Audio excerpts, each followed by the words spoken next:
Mastering Subject-Verb Agreement in English. Hey there, language learners!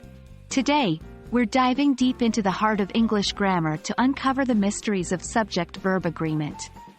This is a fundamental concept that can really boost your writing scores in exams like TOEFL and IELTS.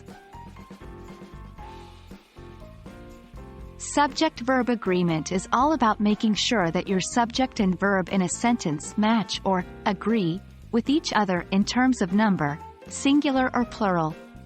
In simple terms, a singular subject needs a singular verb, and a plural subject needs a plural verb. For example, she writes novels, singular. They write novels, plural. 1.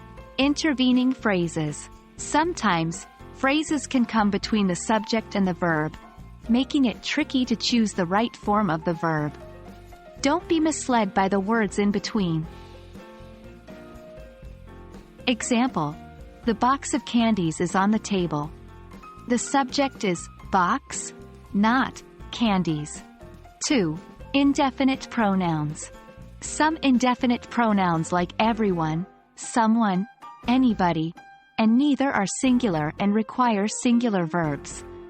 Example: everyone is excited about the trip. 3. Collective nouns. Nouns like team, audience, and family might refer to multiple people, but they take a singular verb when they act as one unit. Example: the team wins the match. However, when members of the group act individually, use a plural verb. Example: the team are wearing their own choice of shoes. 1. Ignore the s. Remember, in the present tense, singular verbs often end in s. It's the opposite of nouns, where s often indicates plural. 2. Reverse the sentence. Sometimes, flipping the sentence can help. There is 2 apples becomes 2 apples is there, which sounds incorrect. So, the right form is there are 2 apples. 3. Trust your ear. With practice, the correct form often just sounds right. Keep reading and listening to English to hone this instinct. There you have it. With these strategies in your toolkit, you're well on your way to mastering subject-verb agreement. Keep practicing and, as always, stay curious.